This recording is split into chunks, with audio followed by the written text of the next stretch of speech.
Hello everyone, আসসালামু আলাইকুম। আমি আজকে আপনাদের সঙ্গে শেয়ার করব কিভাবে লাউ শাককে সবুজ রেখে রান্না করতে হয়।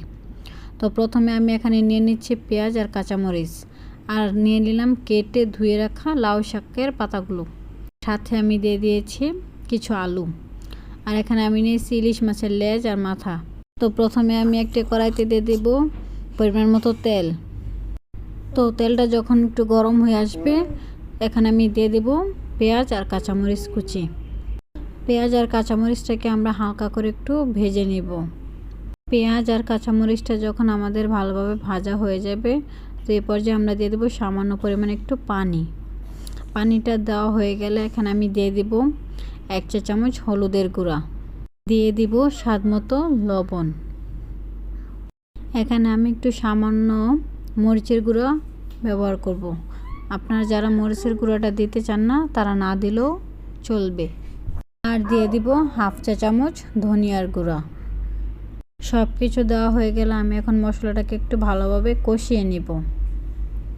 রান্নার মধ্যে মেনই হচ্ছে রান্নার কষানোটা। যত ভালো কষানো যাবে রান্নার টেস্টটা ততটাই ভালো আসে।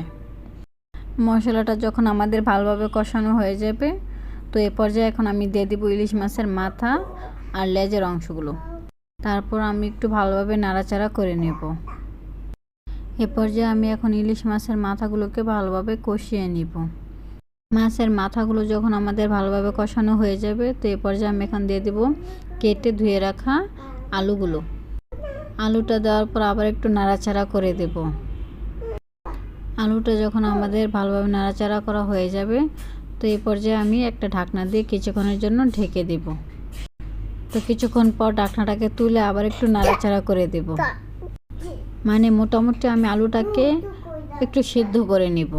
তো এই পর্যায়ে আলুটা যখন আমাদের ভালোভাবে সিদ্ধ করা হয়ে যাবে, তো এখন আমি দিয়ে দেব কেটে ধুয়ে রাখা লাউ শাকের পাতাগুলো। লাউ শাকের পাতাগুলো যখন আমাদের দেওয়া হয়ে যাবে, তো আমি একটু উল্টে পাল্টে নেড়ে চেড়ে দিব। লাউ শাকটা যখন আমাদের ভালোভাবে নাড়াচাড়া করা হয়ে যাবে, তো এক পর্যায়ে আমি এখন একটা ঢাকনা দিয়ে কিছুক্ষণের জন্য ঢেকে দিব। কিছুক্ষণ পর ঢাকনাটাকে তুলে আবার একটু নাড়াচাড়া করে দেব। শাকটা যখন আবার আমাদের ভালোভাবে নাড়াচাড়া করা হয়ে যাবে, তো এই পর্যায়ে আবার আমি কিছুক্ষণের জন্য ঢাকনা দিয়ে ঢেকে রেখে দেব। তো আবার কিছুক্ষণ পর আমি ঢাকনাটাকে তুলে আবার একটু নেড়ে চেড়ে দেব। দেখতেই পারছেন লাউ শাকের পাতার কালারটা কিন্তু একটু নষ্ট হয় নাই, যেমন কালার ঠিক তেমনই আসছে। তো এখন আমি শাকের মধ্যে আবার সামান্য একটু লবণ দিয়ে দিব, কেননা তখন তো আমি মাছের মধ্যে লবণ দিয়েছিলাম, শাকের মধ্যে তো লবণটা দিই নাই। তো এই পর্যায়ে এখন আমি একটু লবণ দিয়ে আবার একটু নেড়ে চেড়ে দিব। তো এখন আমি শাকের মধ্যে দিয়ে দেব পরিমাণ মতো পানি।